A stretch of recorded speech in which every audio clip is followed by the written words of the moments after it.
It's 4 in the morning, and an entire church congregation is walking to one farm in the dark. By sundown, more than 20 hogs will be turned into a full year's supply of meat for dozens of families. Sausage, bacon, ham, lard, scrapple, head cheese, using kettles, hand tools, and pure division of labor. No refrigeration trucks, no industrial processing plant, no electricity at all. And somehow, it's also one of the most enjoyable days of the year for the people doing it. This is the Amish butchering day, sometimes called a butchering frolic. And once you see how it actually works, you'll understand why a system built 200 years ago still quietly outperforms a lot of what we call food security today. Here's the basic shape of the day, and the scale might surprise you. In many old-order Amish communities, butchering isn't a private family chore. It's a church-wide event. Entire congregations gather at one farm, sometimes starting before sunrise, to process not 1 or 2 hogs, but sometimes 20 or more in a single coordinated effort. One documented church butchering processed 21 hogs in 2 days, producing roughly 4,500 pounds of meat for the community. The work usually happens in late autumn or winter, when temperatures are cold enough to keep meat from spoiling during the hours it takes to process, but not so bitterly cold that the work itself becomes dangerous. That timing isn't a tradition for tradition's sake, it's refrigeration. The season itself is the cold storage, and it's not just adults swinging knives all day. Tasks get distributed by age, skill, and comfort level. Some people prefer not to be involved in the actual slaughter at all, and that's completely normal.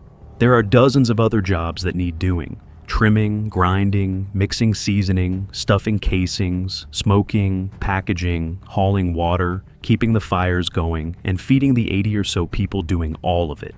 Because here's the thing, nobody tells you about butchering day.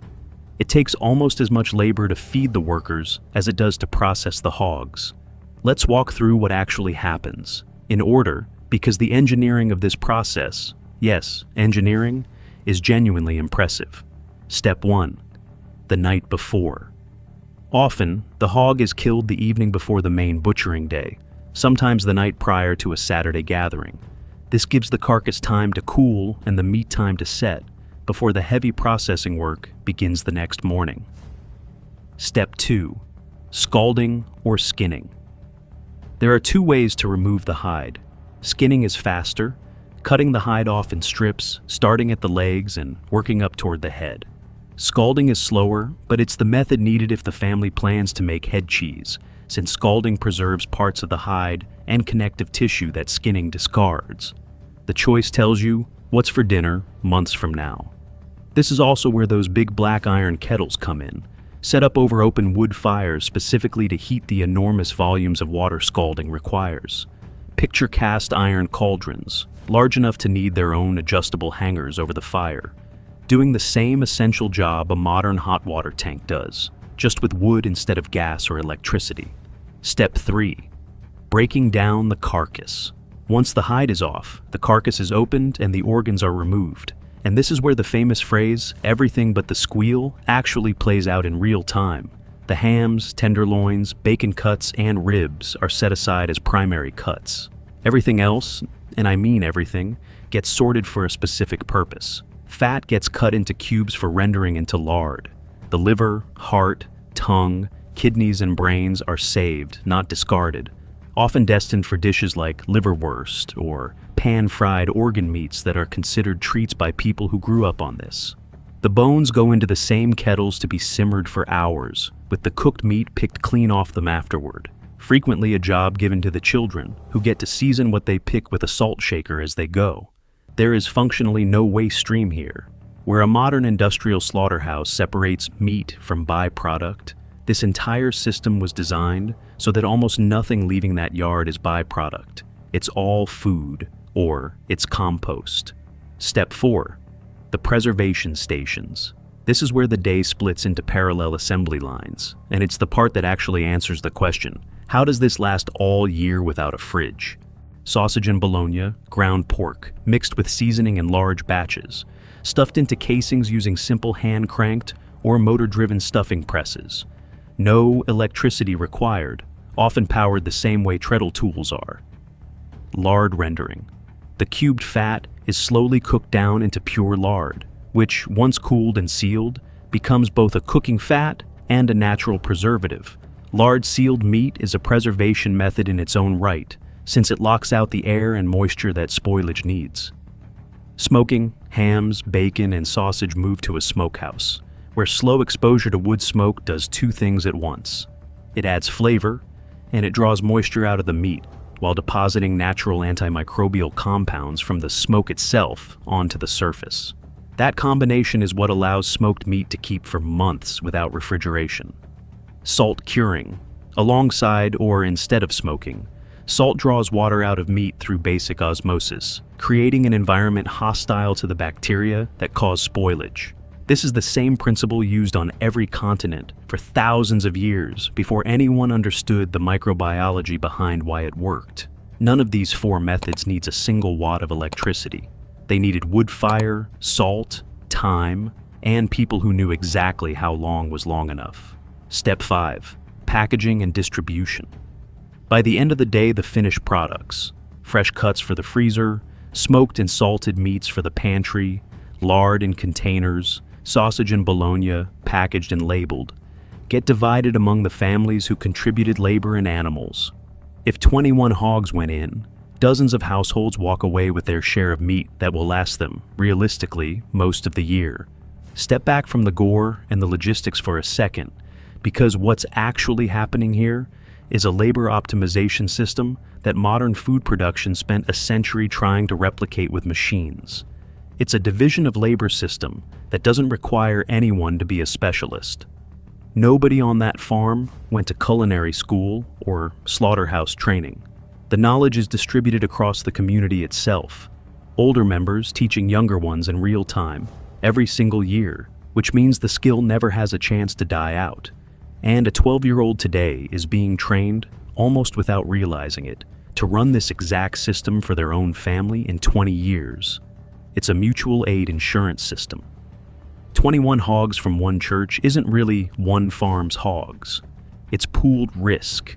If one family's pig herd had a bad year, they're still walking home with meat because labor, not livestock ownership, is what earns your share.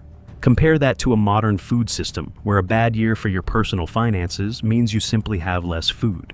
This system decouples how much meat you get from how much your individual farm produced, as long as you show up and work.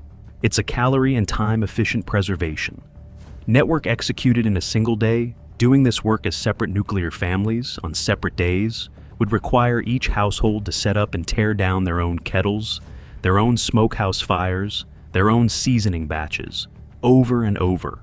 Pooling it into one day for 20 hogs means the fixed costs of setup, heating the water, building the fire, mixing the seasoning batch, get paid once and divided across a huge volume of meat instead of paid repeatedly by every small household. That's not folk tradition. That's economy of scale, just achieved through community labor instead of a factory. It's social infrastructure, disguised as a chore. Listen to how Amish writers themselves describe these days. Shared devotions in the morning before the work starts. Kids playing nearby in a designated area. 4 food lines set up to feed 100 people at lunch. Women planning menus for the crew days in advance. The actual hog processing is almost incidental to what the day is really doing, which is reinforcing the social fabric that makes the rest of the community function. The same network of relationships that will show up for a barn raising, a harvest, a birth, or a funeral. So, why doesn't the rest of America do this anymore? Again, not a conspiracy, just economics and convenience compounding over a century. Industrial refrigeration meant meat no longer had to be processed and preserved in a single intense burst of seasonal labor. You could just keep it cold indefinitely and process it whenever convenient. Centralized slaughterhouses and supermarket supply chains meant most households stopped needing to own the skill at all, let alone the community network to execute it. And as farm sizes shrank for the average family, and most people moved off agricultural land entirely, the literal infrastructure, the hogs, the land, the neighbors who also raise hogs, disappeared along with the practice. None of that makes the old system obsolete, though. It makes it specialized. It's the version of this knowledge that still works completely independent of a power grid, a supply chain, or a paycheck, which is exactly why it survived intact in communities that deliberately keep their dependence on those systems low. Here's something that surprised me researching this, and it's worth sitting with. By most accounts from people who've actually been there, butchering day isn't grim. People describe it as one of the most enjoyable, anticipated days of the year, not despite the hard, messy, occasionally unpleasant work, but partly because of it. There's something the act of shared, visible, useful labor does for a community that an invisible supply chain simply can't replicate. You can't bond with a delivery truck. You can with the neighbor standing next to you at the kettle for 10 hours. That doesn't mean everyone loves every part of it. Plenty of Amish people, by their own account, don't particularly enjoy the butchering itself, and that's completely fine within the system. There's a role for almost every temperament and skill level, from the person who can't stand the sight of the slaughter to the person who's spent 30 years perfecting the sausage seasoning blend. It's a system that asks everyone to contribute, but doesn't ask everyone to do the same thing. That's a harder balance to strike than it sounds. We live in a food system that's extraordinarily efficient at getting calories to your door, and extraordinarily fragile in almost every other way. Dependent on trucks, refrigeration, fuel, and a functioning grid, all the way down the chain. The butchering frolic is proof that an entire community can feed itself for a year, preserve that food with zero electricity, distribute the labor so no single household is overwhelmed, and somehow turn the whole thing into a social occasion people look forward to, using methods that are, in some cases, thousands of years old. It's not a reenactment. It's not nostalgia. For these communities, it's just Tuesday. Or rather, it's just the one Tuesday and Wednesday each winter that feeds everyone else's Tuesdays for the rest of the year. If you want more breakdowns of the systems, not just the buildings, but the actual processes that let these communities run almost entirely outside the modern grid, subscribe, because that's exactly what this channel is about. And if there's a specific food preservation method, tool, or tradition you want broken down next, tell me in the comments. I'm reading all of them. Thanks for watching.